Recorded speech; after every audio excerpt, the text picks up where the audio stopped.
It's the show your mother hates and your father envies, but all the ladies love.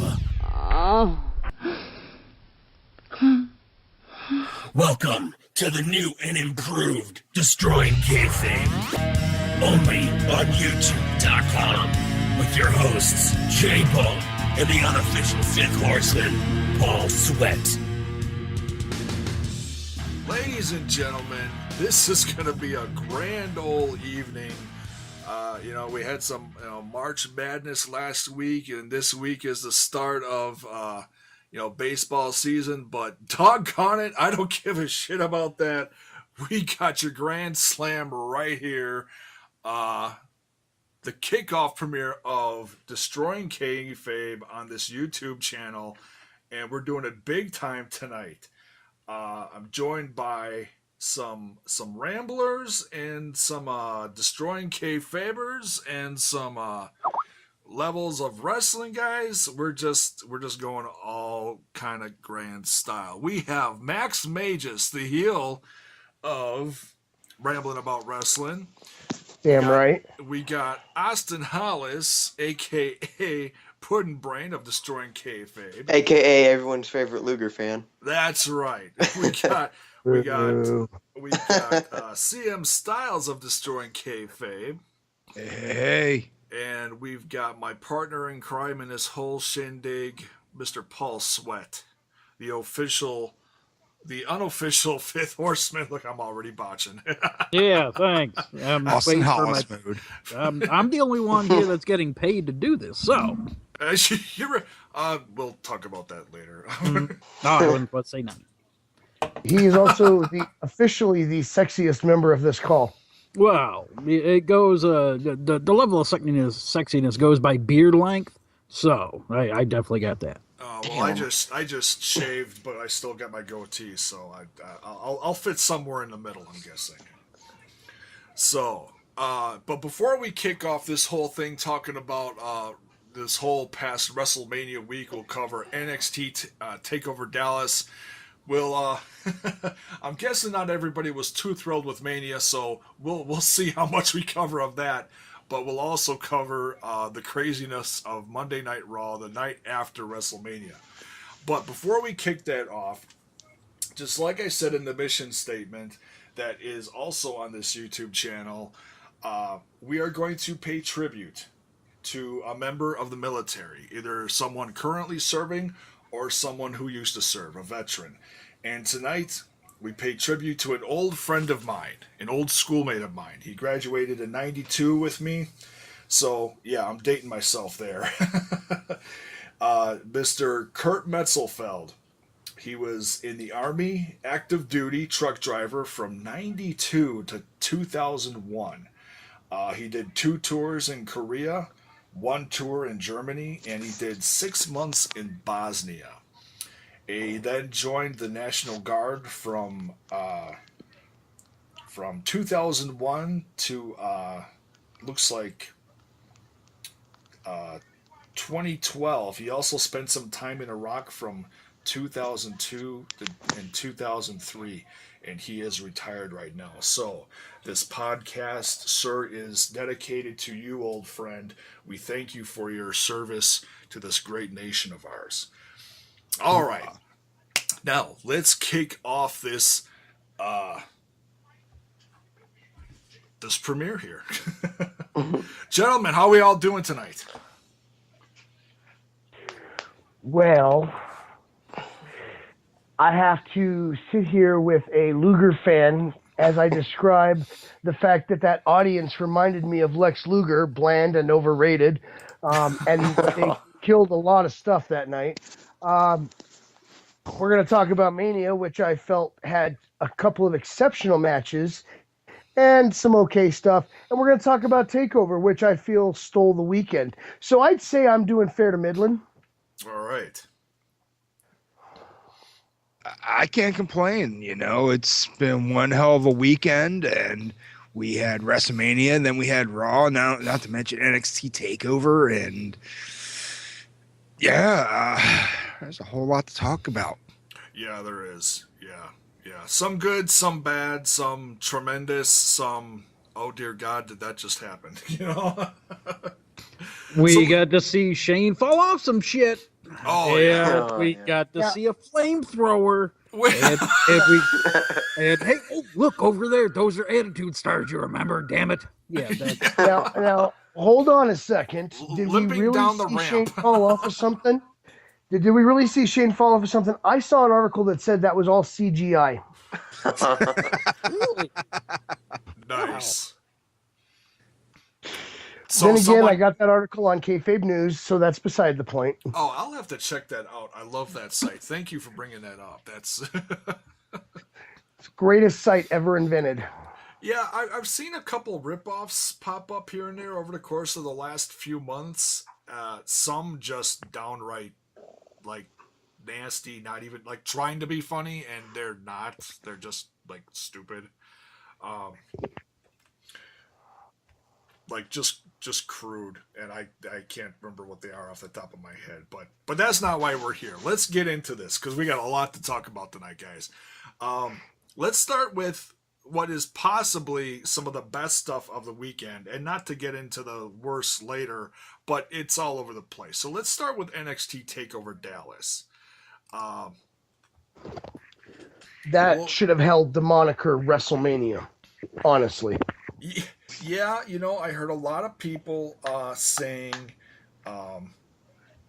you know, hashtag follow that, you know, as far as, you know, when it was done, you know, WrestleMania, follow that. And, well, you know, it's two completely different shows, and you really can't say that. But,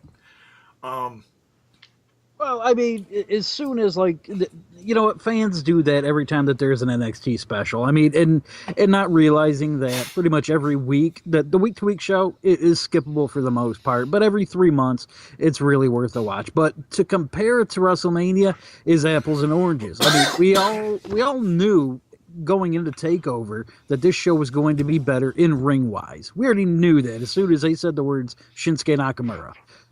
right? Yeah. As soon as they said that, and then, oh yeah, American Alpha, yeah, they're going to be on there too. Ooh, Samoa Joe. All right, Asuka, there we go. So, you know, we already knew that the NXT was going to be the better wrestling show. But Mania is Mania, and, you know, we'll get to that in a minute. Yeah. Mania in all its grandeur, it was still a phenomenal show as far as Yeah. I'm saying the grandeur of it. Yeah, you know? you're throwing around words. It's I don't think he even knows the meaning of the words he's throwing around sometimes. Yeah, you throw around words. after a couple more beers, we'll see what kind of words I'm throwing around. All right, so to kick it off, I'm not going to talk about the I'll talk about one of the pre-show matches. Well, it was supposed to be on the main card of Dallas, but ended up being actually, I think it aired tonight. Oh yeah, NXT. they showed it tonight, and it was with good reason that it wasn't on that show on Friday because Yeah, that thank match goodness. stunk. We're just talking about Apollo Crews, yeah, and the Drifter. Okay, now did they show the other one? That was the only match that they showed this week. Oh, okay. Because there's another one listed here from Manny Andrade versus Christopher Gerard. Yeah, that was just like that. That was just a straight up dark match. That's the former La Sombra. So yeah, look for big things from him here fairly soon. Okay, that's not the No Way Jose guy, is it? Because I haven't seen. I hope it's not. I saw that video tonight, and I was like, "Oh, what the fuck is this?" It's the really big guy that's been coming out in the white outfit, looking like he's from like Jamaica. He's got the big fro. I don't that's know. definitely not him. Okay, so this is a luchador, maybe. Yeah, Manny Andrade. Yeah. Okay. All right. Well, anyways, so Apollo Crews defeated Elias Sampson, and from what it sounds like, you're saying it wasn't that great of a match. Oh God, no. Even though there are great things coming from Apollo Crews, I have absolutely no doubt. And I actually like Elias Sampson. I'm probably one of his 3 fans. Just because 3. He's only got 2 after that match. Oh, okay. Well, I'm still a fan of his, because I see things happening with him, and obviously this, he just hit TV within the last month, so it's early. I like it, but I'm biased. I love NXT, so I'm holding out hope. So You don't have to, the thing is, though, you don't have to like him just because you love NXT. And from what I have seen of him in the ring, I don't find him that entertaining. I find him to be pretty boring. I don't understand why he's being made as big a deal as he is. Apollo Crews probably carried that match as bad as it looked, but when you carry something that bad, no matter how hard you try, it's not going to look good. Well, let me put it this way. I mean, if you think about it, most of these guys that come up out of nowhere only get some kind of like squash matches when they first start in NXT. Hell, look at Baron Corbin. He had what, 3-second matches when he first started, and now he's 10. up on the main roster. Oh, 10-second matches. Okay. And now he's up on the main roster. It's like baby steps with these guys. So, but nonetheless, that was the pre-show.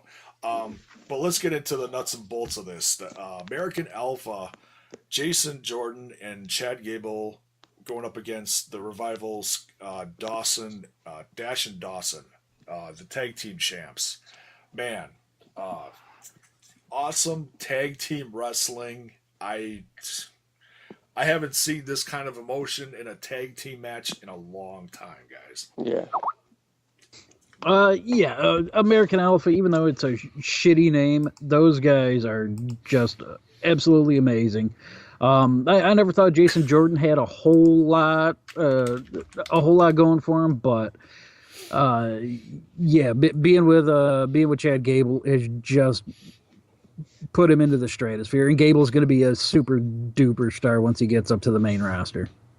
Yeah, I mean the chemistry is crazy, and Jordan, I agree with everyone else out there saying that he's pretty much the hottest tag in WWE and NXT right now. That we'll see once he gets up to that main roster. A lot of it depends on that. But I think that those guys, they're gonna be okay. Got to work on those promos, but they had them on tonight, right after they won, and just the pure emotion out of them was easily the best thing I've seen in wrestling this week. Yeah. I honestly think those two could benefit from a manager, and I think I know the perfect guy, and I think he's currently available. He also has really no cartilage left in his knees, so this would be perfect for him to be a manager. Are you talking about yourself there, Max? Because I could see you as their mouthpiece. I would love to do it. I don't have any cartilage left in my knees either. There we go. Book it. So what you're saying is you would knock. Damn it! Now I'm showing my senility here.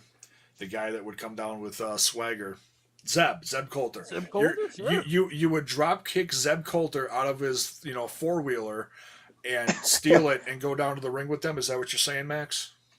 No, listen, okay? My cartilage in my knees may be gone, but I still walk my ass where I need to. I am not a lazy bastard like that Baron guy who's not even here with us at the moment because he's so lazy. Could you imagine Max just rolling around on one of those? Oh, it'd be hilarious. Not on a rascal, I think it'd be great. He'd be running people over, cussing at them. Like, damn, Max, chill with the heel. Hey, listen, if I want to run people over, I'll just borrow my old boss's huge pickup truck. Nice. That's a little extreme from there, going from a 4x4 to a kiddie scooter, but okay. So yeah, great tag match. We got new tag team champs, American Alpha. I'm not wild about that name. It's like they got to give everything a freaking name in the WWE. Yeah, they were fine with Jordan and Gable. I mean, that worked out great. But yeah, it's all about branding. Yeah. Unofficially, they are world's greatest tag team 2.0. Yes. Right. So why don't they have? Yeah. Why doesn't Vince just pony up a couple bucks and go, "Hey, Kurt, Why don't you come over here? Why don't you be their manager? I'm sure Kurt You know, would and they do it. even kind of have they even kind of have the look, and not every one of their outfits that they've worn, but some of their in ring gear has been the red, white, and blue. Uh-huh. They are, you know, they both look similar to the former the former users of that title. One of them could just dye his hair blonde and would look exactly the same. Yeah. I'm for it. Book it. I'm just hoping that this isn't going to be a step back though for Dash and Dawson. Those guys are really good throwback workers. I don't see them ever having success on the main roster, so just keep them down there. Let them get other tag teams ready. They're a lot of fun. See, Yeah. I really thought that when they dropped the belts, that was the plan, was put them on the main roster. I'm not disappointed by the tag team we did see show up on the main roster, but we'll get into that when we get to Raw. Yeah. Oh, Yeah. yeah. I have no doubt that both Gable and Jordan and the Revival guys are going to end up on the main roster somewhere within the next year. They just need to be fine tuned. As far as their in ring stuff, I've got no problems with their in ring stuff. And actually, we have another tag team debuting on the main roster tomorrow night. Oh yes. Yep. Yep. The Vaudevillains. yes, thank you, Vaudevillains. Dear God, I I need to start taking medication for my senility. Obviously. Oh man. Next we have Austin Aries against Baron Corbin, and we're already we're gonna be talking about Baron Corbin on and off all night tonight. Yeah. But I was so proud of this match because, and I've said it before and I'll say it again. Austin Aries is a Milwaukee guy, so the Great Midwest is getting represented. He kicked ass, and you know what? I was kind of wondering for a bit if he really was gonna beat Baron Corbin because man, Baron Corbin's really been beasting it up lately. Yeah, I was surprised too. I mean, it's. I guess I'm just used to people debuting like in Lucha Underground and automatically losing. So for them to bring in this veteran, put him up against this guy that's going to have a rocket strapped to his ass and have him go over, I thought that was a little odd. But hey, I'm not going to complain. We saw that Corbin's not going to be there anymore. Aries gets his win, so he comes in looking like a star. I mean, Yeah. this was easily my least favorite match on the show, and it was a perfectly fine match. Yeah, it was what it was. It was the underdog. Aries came in with a grand entrance and then got his ass kicked. 2 seconds later, and this was his revenge. Styles, what do you think of this? Between Aries and Baron Corbin, I wasn't a big fan of this match. I was excited for the fact that Aries is finally in NXT. And of course, what was that tweet that he said a couple weeks prior? This is probably going to be the most interesting match of your life. So, Yeah. Seeing Aries go out there kicking ass, and I believe I forget how he finished it. But yeah, I enjoyed this match. But hey, Baron Corbin, he actually put on one hell of a performance. So I wasn't going to knock him for that. I actually thought Austin Aries was going to, put him over the way they were booking it. But in the end, it was Austin Aries that succeeded. Yeah, because you really don't know what they're going to do with all these guys coming over from TNA. It's like most of these guys coming over are all veterans. Aries, Samoa Joe, and Bobby Roode was in the audience, so it looks like he's going to sign. What are they going to do with him? And it's just one after another. The deck is getting stacked in NXT, and It could get Funny crazy thing in a few is- months. yeah. True. And the funny thing is, before we ever saw Bobby Roode in the audience, Eric Young sent out that cryptic tweet. And basically made it clear that he's currently in Dallas. I mean, probably not today because it's Wednesday now, but I'm talking Friday. He was in Dallas. So, basically, as far as I'm concerned, that tweet read that there was a good chance he was in talks to join the WWE. And then all of a sudden, out of nowhere, you see Bobby Roode in the audience at the NXT show. Holy hell.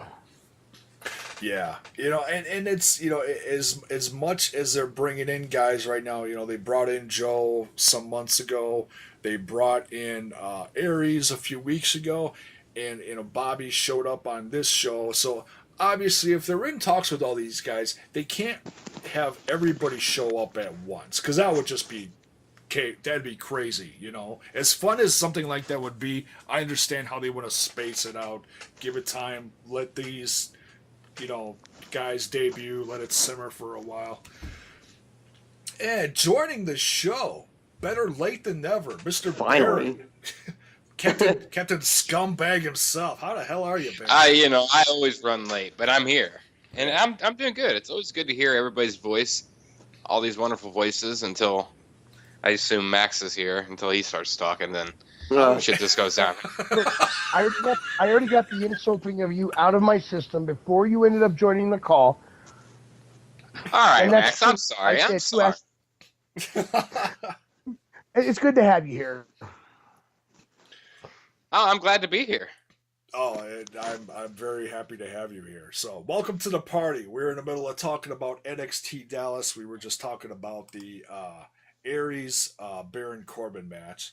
But now we're going to get to what many people are, you can say about, I'm guessing 75% of the WWE universe, and I know I hate using that term, but I'm going to throw it out there. About 75% of the WWE universe who watched this next match could possibly call this the match of the whole weekend. And I'm talking about Sami Zayn versus the debut of Shinsuke Nakamura. Oh my god. Well, I thought you were going to bring up Kalisto versus Ryback. I thought that's where we were going. You said the greatest match of the weekend. I'm sorry, never mind. God.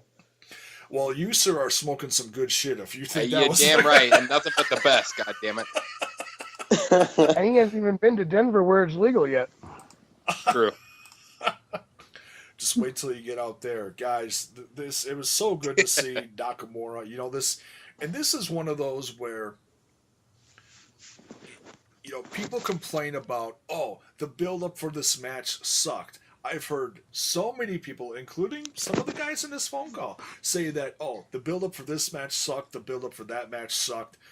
Guys, this did not need any build-up. This wasn't a match that needed any build. There wasn't the story going into this is here's Nakamura. He's one of the best in the world, and he's coming here to wrestle.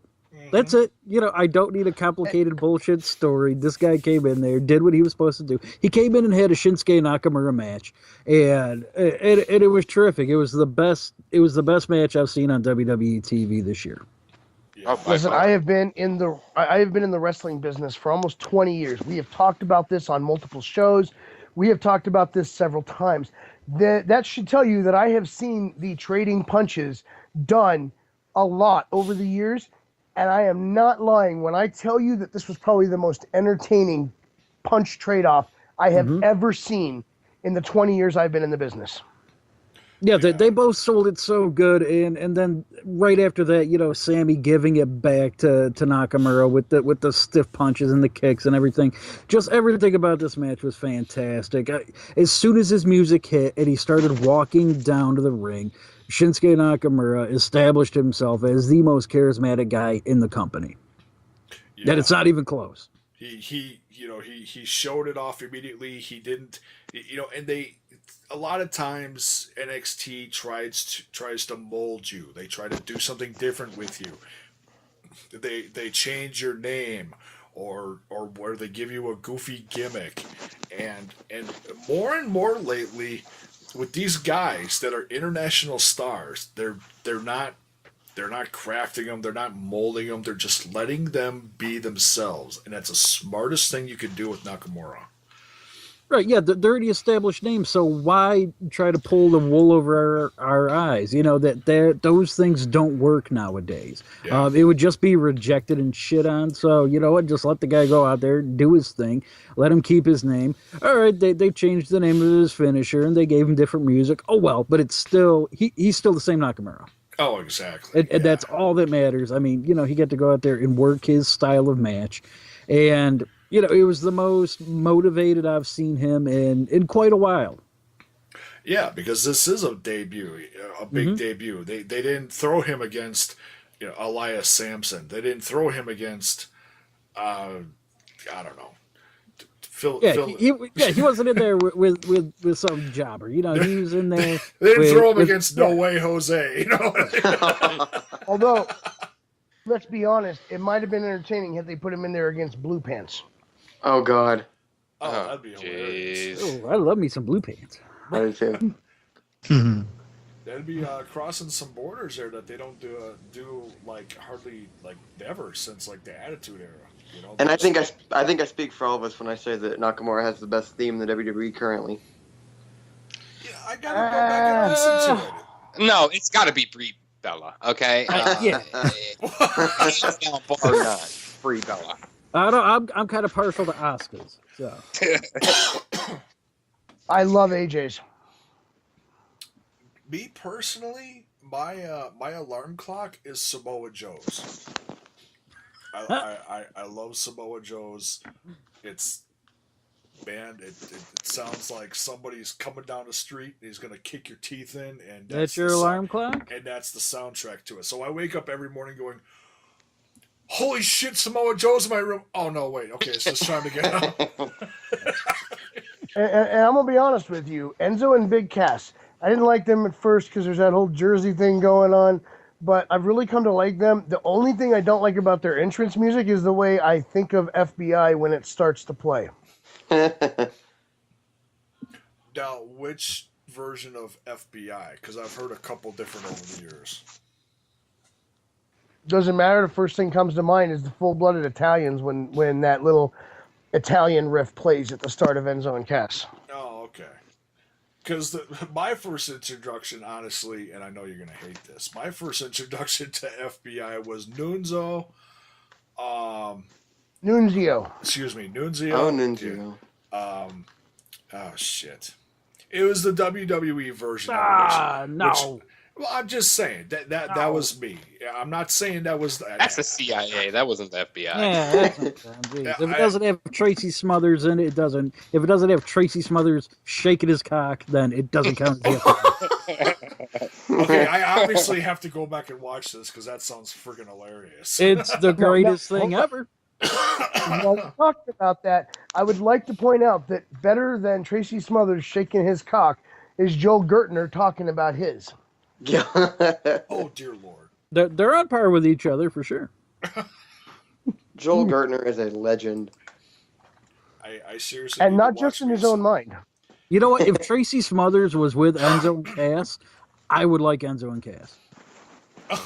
That is the only way that I will like those two is if they had Tracy Smothers. So, get on it, Vince. All right, Vince, since you have a department out there that is just supposed to listen to what the fans say, you heard it. Smothers is probably sitting at home doing nothing. All you got to do, make a phone call. Smothers will say, how you doing? And he'll be there the next night, okay? Yep. Okay. Nice. Smothers and soft. All right. Oh God. So, all right. Next we Wow. have. I'm just, I hope they don't throw a name on Enzo and Cass, but if they do, it's probably going to be, Team Soft or some bullshit like that. Asuka versus Bayley for the NXT Women's Championship is next. Real quick, Sami Zayn and Nakamura were my number one on my top 5 list. These two tied for number 2 on my top 5 list. We'll talk about the other match later that tied with them. But Asuka and Bayley was amazing to me. Yeah, Sammy and Nakamura, they took up all 5 of my top 5 spots. So yeah. No, but Bailey and Oscar though, they were in that in that awful position of having to follow that, and it was a great match. I mean, anytime that you put those two together, separately those two were great. Together, they were pretty good. It was a good match. Yeah. Rowdy and I both talked about how are these two going to follow Sammy and Nakamura. Dude, they really stepped up to the plate. They did not put on as good of a match as Sammy and Nakamura. Nobody did the entire weekend, in my opinion. But they did step up, and they did put on a hell of a show, and they did actually make it competitive to what Zayn and Nakamura did. Yeah, they went out Yeah. there with like a completely different style. They didn't go, okay, we're gonna go out there and we're gonna kill each other. They went out there, they slowed it down, they told a story, and it was very smart on their part. Very, very smart. Whoever put that match together, smart stuff. Oh yeah, it was great. Oh, and if I didn't say it, Nakamura defeated Sami Zayn, and the finish of that was pretty good. They ended up shaking each other's hand, and I believe they gave each other a hug at the end there. I didn't throw that in there. Well, I really liked how that went down though, because Zayn was sitting in the corner, upset that he lost, and Oh, yeah. Nakamura squats down in front of him, holding his hand out, and Zayn just looks at him like, "Are you crazy?" Zayn then Yeah. pulled himself up before shaking Nakamura's hand. Yeah, it looked like Zayn might be, wanting to, get a slap in there, kick him away or something. Yeah, it's hard to read Sammy sometimes because you can read the passion all over his face. Yeah, this was his farewell from NXT. So Yeah, it was.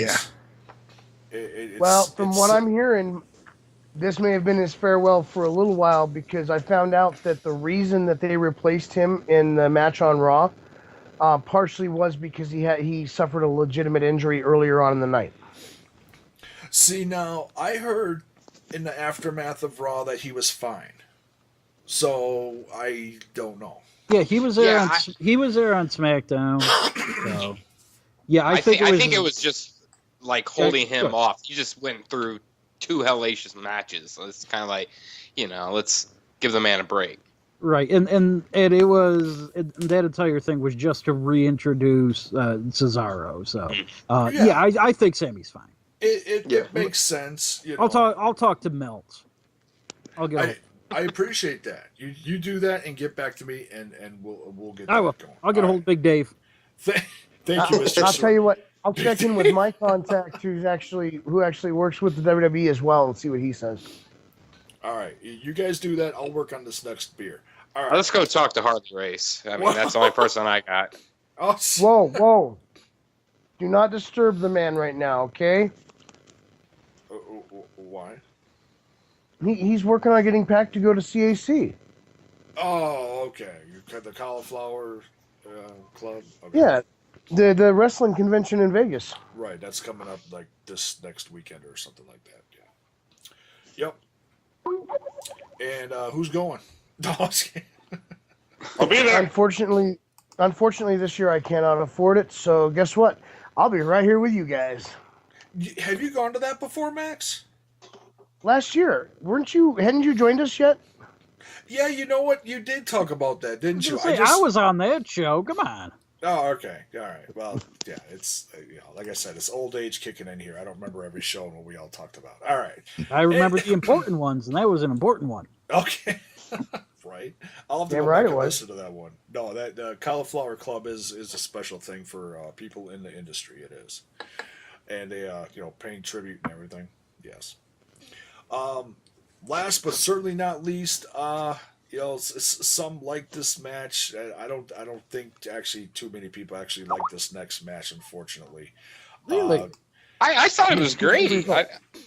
Well, it's You skipped out on the result again. Oscar new champ. There you oh go. God damn it! Yeah, okay. Asuka beat Yeah. Bailey, and she didn't just And- beat her; she made her pass out. That was And the I best way they pointed could have out- done it. Yeah, and I told Rowdy when it happened, I'm glad that they did it that way, because it still makes Bailey look strong for when she makes her main roster debut.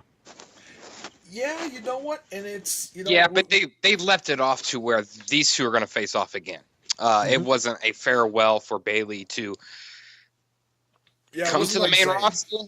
They're definitely going to face off, probably, if not 2 more times. Yeah, because this is too good to let it go. It's kind of like Banks versus Bailey. That was good. Those were amazing. Yeah, and this was just as good, but it was different. You can't really compare the two because the style really changed between the two. Wrestling styles with Asuka and Banks. Yeah, two different but tremendous in the same aspect. So, in Finn Balor versus Samoa Joe for the NXT Championship, Finn Balor, of course, being the champ, had an interesting entrance. What did you guys think of that? I was confused. It was like it was a Texas Chainsaw Massacre. Yeah, and I don't know if you guys watched the Hall of Fame pre-show. There's a Hall of Fame pre-show? Actually, it wasn't. You know what? Yes. Actually, you know what? I don't think it was on the pre. Maybe it was. I saw a couple interviews with Dean Ambrose over the course of the weekend. I don't remember if it was Renee Young asking him or not. I'd have to go back and look. But he was asked somewhere over the course of that red carpet show about Finn Balor stealing his chainsaw, which I thought was absolutely hilarious. And Dean was like, "He did what?" Dean was drunk the entire weekend, so yeah. He was lit. Yeah, my outlook on that is, you're about to get your ass handed to you by Brock Lesnar, dude. Just drink. And, Yeah, you better be fucking liquored up before you take 27 suplexes. Yeah, and a F5 on top of a pile of steel chairs, for God's sakes. Jeez Louise. Dude, numb that shit off, man. But not to get too much off track.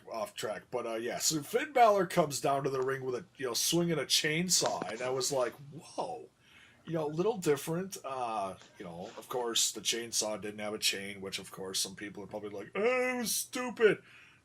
I was like, hey, it looks badass. It's something different. He's trying to do the demon, but change it up a little bit. I see no problem with that. And Samoa Joe just always, he doesn't need a gimmick. He's Samoa Joe. Yeah, exactly. He's Samoa Joe. Yeah, his gimmick is, he's the baddest motherfucker on the planet. That's his gimmick. Exactly, and it's been like that for years, and it hasn't changed. And I'll give it. I think the only thing that changed slightly was it was about halfway through his TNA tenure when he added a little bit of face paint. Oh, that's because he got kidnapped by ninjas. But what? You don't remember that? I remember that. Oh, God. Okay. Now that you say that, okay. I'm like, wait, what? Okay, obviously you're not the only one that's smoking something tonight besides Baron. TNA and their storylines. Yeah, right? Wasn't that right after he pissed them off or something, and he wrote them off of television for a while or something? They did him so wrong. Yeah. He was champion for a cup of coffee, and then not much else besides that. No. Samoa Joe actually did hold the title for, at least a little bit. Champion for a cup of coffee. Champion for a cup of coffee. We'll get into my anger about that. Oh, I know exactly what you're going to talk about too. Okay. So, but yeah, my thing with this match, and I'll ask each of you guys what you thought about this. I liked this match. I liked the wrestling part of this when they were wrestling. For me personally, what killed the momentum, and I'm not trying to complain about this, but you guys are going to know what I'm talking about. Oh yeah. Every time it got stopped, and Samoa Joe was bleeding like a stuffed pig. Yep. And as frustrating as it is for us fans, people saying, "Oh, what were the chants? Fuck PG and everything else that they were chanting." It's like, okay, it has nothing to do with PG. It has nothing to do with the Attitude Era. It has nothing to do with it. It has to do with the health of the guy in the ring. And yeah, it slowed the momentum of the match, but I still felt they put on a good show for what it was worth. What did you guys think? This was the first time that we'd seen anything like this, where they kept interrupting because of where the cut was and everything. Like the opening 3 minutes, I figured, nothing is going to be able to top Sammy and Nakamura. For the first 3 minutes of this match, it felt like, oh shit, these guys are going to top what they did earlier. But I mean, I understand the point of, them bringing out the doctors and everything and checking on them. But you know what? I've watched wrestling for 30 years, and, I can't remember too many times where something like this has happened. I understand. It was unfortunate. Yeah, I mean, fuck it, man. I'm sure that if it was up to Joe, he would just said, screw you, let me work this match. I'm fine. I mean, we've seen guys work, with worse. We've seen Vader get his eye fucking poked out, and he plopped it back into place and kept working. So, yeah, look what just happened to Roman Reigns. He had his face bashed in, and he, that was fake. Never mind. Yeah. And here's the thing. When you're talking about guys like Elias Sampson or, one of those younger guys that's newer to the business, I can understand, worrying and checking the entire match.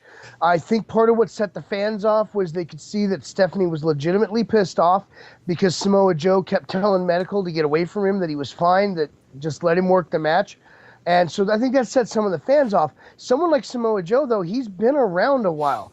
I'm pretty sure that he has enough experience under his belt that he can go, yeah, this is a little worse than I thought it was. Can you guys try to patch me up real quick so I can get back to the match? He was like, no, don't worry about it. It's fine. I got faith in his judgment on this, because it's not like he had just taken a hellacious bump falling on his head in the middle of the ring. No, we're going to check you out for this before we let you do anything else. He had a cut above his eye. That's all it was. Yeah. Yeah, but it was coming down pretty good. I understood it, and it did slow the momentum of this match a lot. And like you said, it was still a really good match when this started out. It's unfortunate. I'm sure Samoa Joe was pissed and is still pissed this day, but I'm sure these two will redeem this past Friday night and have a hell of a match the next time they face off. Do you think we're gonna see part 3? Oh yeah, for sure. Yeah. The way that ended like that and all the circumstances of that match. And really, I don't know if it was predetermined for Finn to win that match, or they decided it during that point that Finn was going to end up winning that after the whole. You know what I'm saying? Because it felt like Samoa Joe was coming in there to win that match. Honestly, my opinion, putting my experience of having booked behind this, it felt like it was a plan for Finn to win the match from the start. I feel like they are planning a third match for it. I feel like that's where they're really going to put Samoa Joe over and have him win the belt. Mm-hmm. Yeah. That's a shit, because these two can go at it for days, and I'd be happy. Yeah, seeing how neither one of them got called up on Monday, it seems like we're going to get another match out of these two. Yeah. Right. Here's the thing, though. Okay, think about this. If Finn had dropped that belt to Samoa Joe Friday night, wouldn't the entire WWE universe be going, oh my God, Monday, they're finally bringing the Demon to Raw? Yep. And let's leave the belt on him, because Monday is the big debut day. Thursday on SmackDown, big debut day. It's always that week after Mania.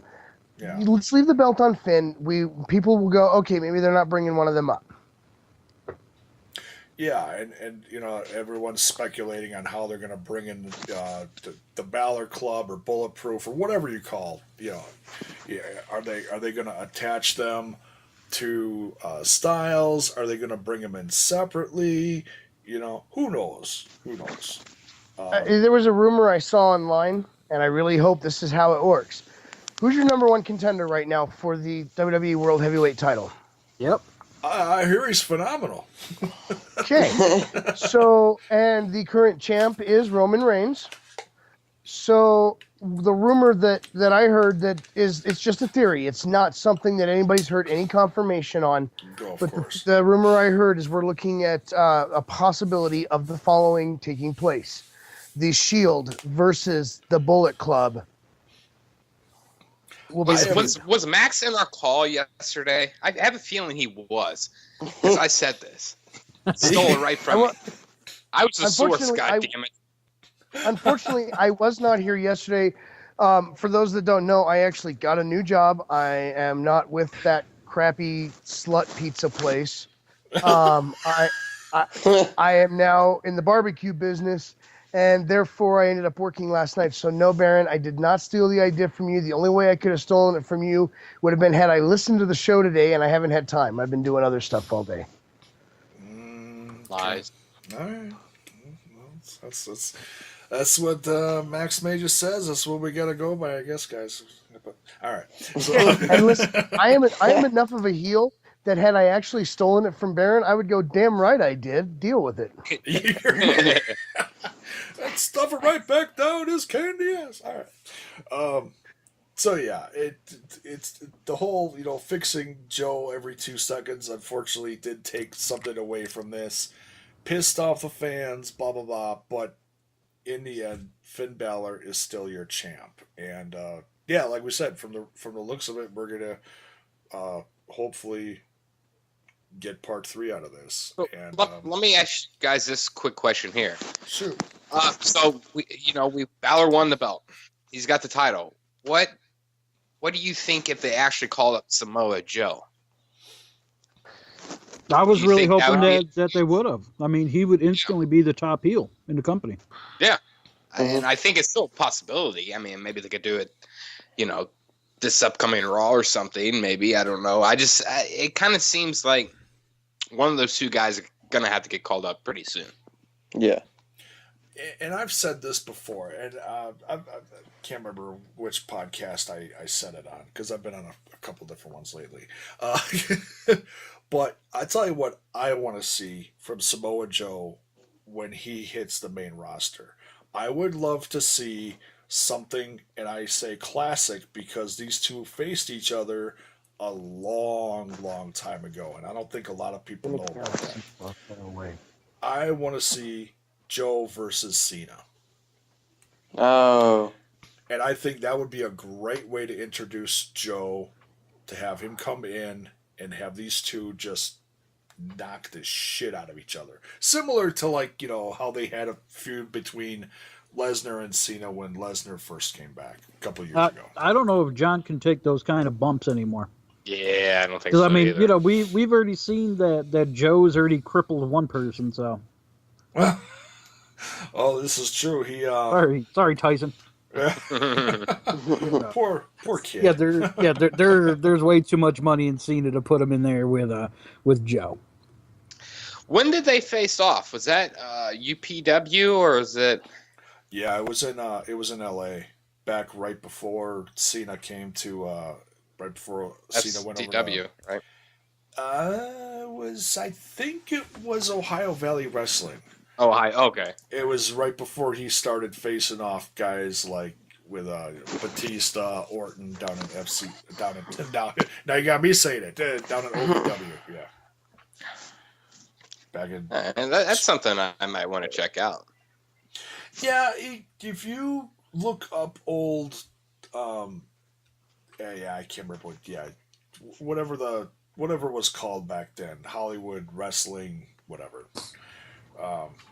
They both did training down there, and it was interesting. You see some old interview footage of them. Damn, a young John Cena and a young Samoa Joe before Samoa Joe went to Ring of Honor. It's really interesting. So, but yeah, this obviously for diehard wrestling fans was the card of the weekend. Tremendous, but still far different from the next show we're gonna be talking about now. Wrestle. That is absolutely not true. Because the next show we're going to talk about right now isn't even wrestling. It's wrestling related, but it's not wrestling because we really can't skip past making a couple of points from the Hall of Fame. Yeah, okay, we can touch on the Hall of Fame if you want. That's fine. Specifically, I want to talk about... I gotta get out my Kleenex, so if you give me a second. Specifically, I want to talk about the APA and Godfather. Okay. Yeah, there were some. There were some emotional moments from the Hall of Fame, and there was some dandy, humorous moments from the Hall of Fame. some of them I certainly being from APA in their introduction of the Godfather. Yeah. now before I actually bring up some of the best points in their induction and Godfather's statements as well, I want to point out that these guys have always been hilarious together. Godfather has always been one of the most entertaining figures in the WWE, and the fact that a pimp and a cop got inducted on the same night, holy crap, you can only do something like that in the WWE. Right? Yeah, we saw everything get inducted that night. Now, here's the reason I wanted to touch on these guys in Godfather. There were points during their introduction speech where they talked about how we can't talk about everything that happened back then because it's not family friendly. It's not something you can talk about. And then JBL would start telling a story and be told that we can't talk about that. And at one point, Farouk is like, honey, baby, I don't know what this man's talking about. JBL's like, baby, I made the whole thing up. We don't even know this guy. And then, but the Godfather comes out, one of the things he said, and I really want to make a trip to Vegas because of this. He said, the APA is right. There's a lot of things that I cannot tell the story of up here on this stage because of the family-friendly nature of this show. But you come out to Vegas, you sit back, and I'll tell you all the stories you want to hear. Yeah. I'm in. Who's going to Vegas with me? Right? Just for that, yeah. I'm down. Yeah. You knew Baron was going to be in.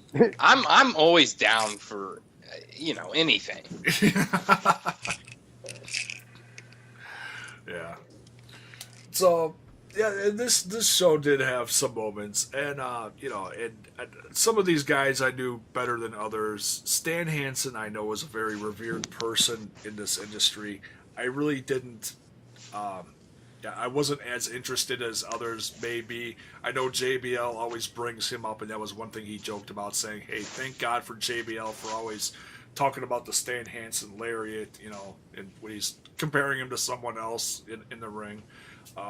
I know he's a significant person, but I just, I'm just not as familiar with him other than other people saying, "Hey, how about the Stan Hansen lariat or whatever?" He's to me, he is the toughest wrestler ever. Like if I had to have one guy have my back, it'd be Stan Hansen. Yeah. Yeah, that dude was just a fucking monster over in Japan, just killing guys. I mean, blind as a goddamn bat. And yeah, let's give him a lariat as a finisher. So he's swinging that arm as hard as he can, and he's gonna take your head off. Yeah. And you heard what was said about his cardio. Yeah, none. Okay, Yeah. no, Vader talked about this during his introduction. He was talking about how there was one time where they measured his heart rate and it was 30, 35. This is a guy that could go 20 minutes without being blown up. So if you thought you were just going to outlast this man, it wasn't going to happen. Go watch his match with Andre the Giant from New Japan. There you go. You want to know what a younger Andre could do and what Stan Hansen was all about? Go watch that match. There you go. There's your homework for tomorrow. That sounds like a plan. I will have to go check that out. Hopefully that's on YouTube. I'm sure it is. Yeah. Because I know it's not going to be on the network, even though it's it's on New Japan World. But... Oh, there you go. Yeah. And how much is... To me, though, the highlight of this show was the Freebirds. That's the only part I watched, the only part I cared about, and they were amazing. I love me some Michael PSAs. It was the best. I love it. Yeah. Michael PSA is coming out there with a goddamn fanny pack. Yeah. It was amazing. They owned that night. Yeah, that was a lot of fun. And when they brought out Terry Gordy and please don't say Von Erich, because that was the Von Erich when he came out. That was kind of awkward. Well, the new but new gay guys. The new gays. Yeah, that was. And everybody, did you hear what he said? Blah blah. And I'm like, okay, Kevin just It slipped.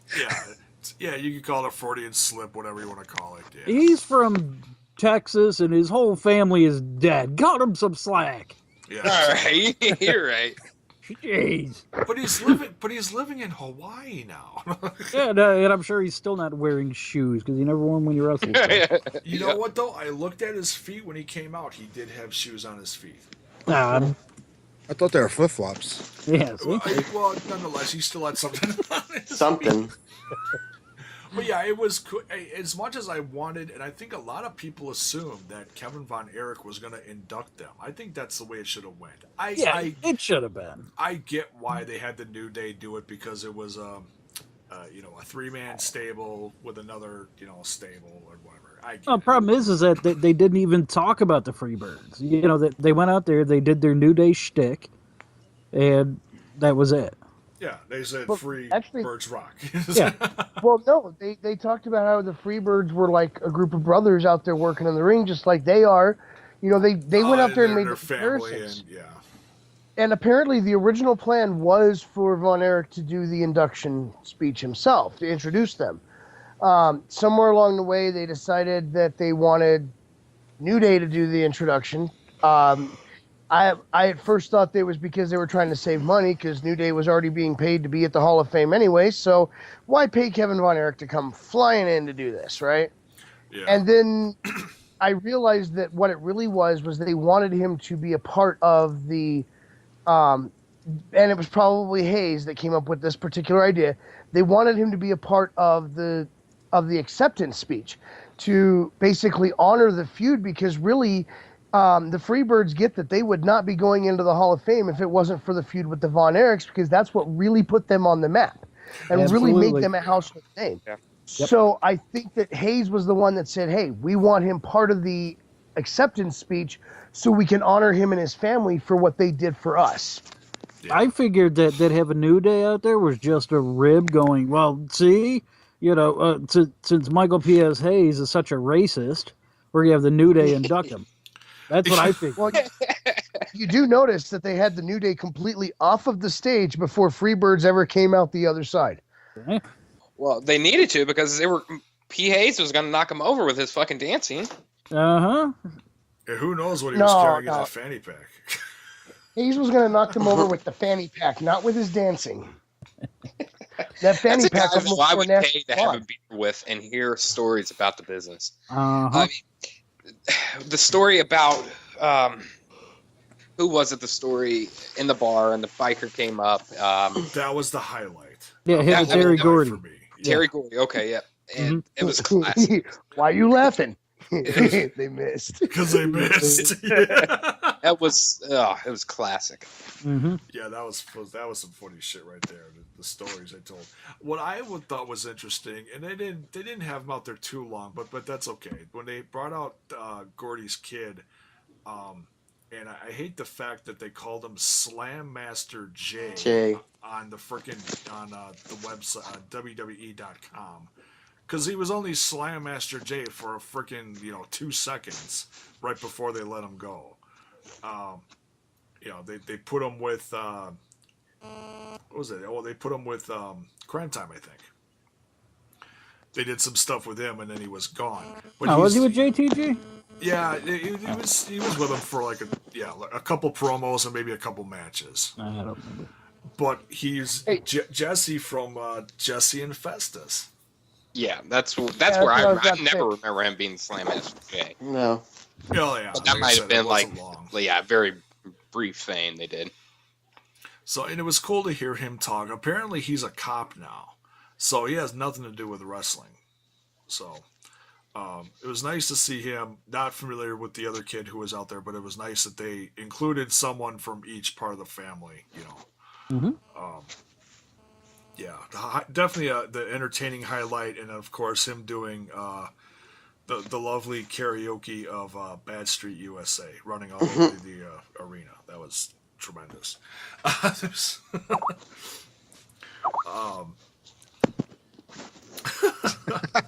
Oh my God, that's right. You know, with this whole Bullet Club thing going on, I'm taking that as a compliment. Nice. Jackie's in the Hall of Fame. And you know what?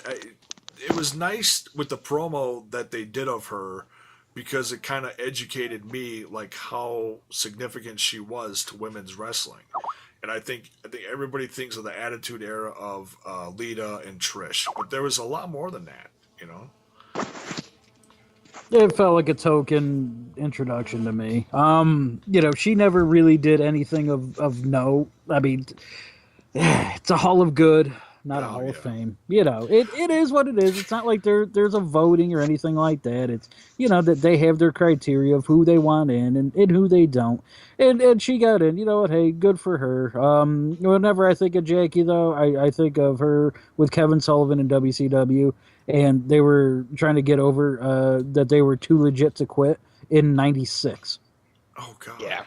Yeah. Well, and plus she's from Dallas, so I mean, it was obviously a perfect.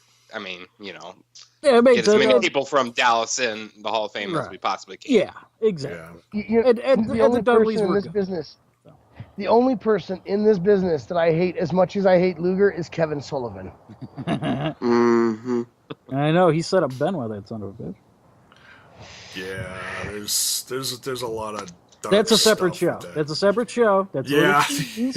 I don't want to get into that because everyone's got their own opinions about that shit. No, it is an opinion. It can't be opinion when it's fact. Well, yeah, it's. I have evidence that Kevin Sullivan and Chavo Guerrero both took out Eddie and Chris Benoit. Oh damn.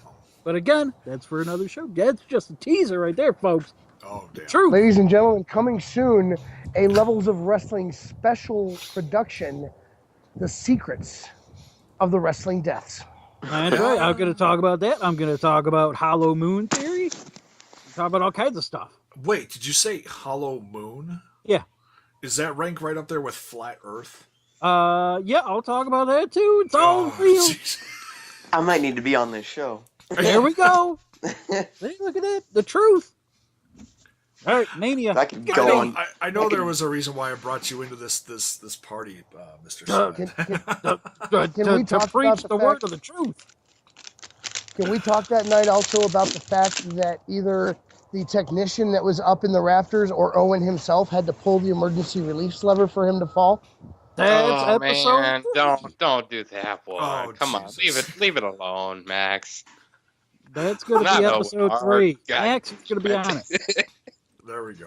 That'll be us. Yeah, that's. I really hope that you can drop in for it. All right, let's get to Mania. Oh. That was fucking hacky. I'm Fuck, sorry. that's It was that hacky. And that was yes. just rude. That was cheesy as Wisconsin life itself. I know. I'm better than that. Mania. All right, yeah. Sting retired. Let's get into Mania. All right. There we go. Yeah, I for one was not happy with Mania. Like I said, it was a grand show, the big spectacle, the lights, the crowd. The production, the entrances, I loved it. The booking, for me, fucking sucked. Yeah. Just a we'll go through the card, but just a general opinion. Styles, what did you think of Mania? Were you happy with it, or did you like it? Did you love it? What do you think?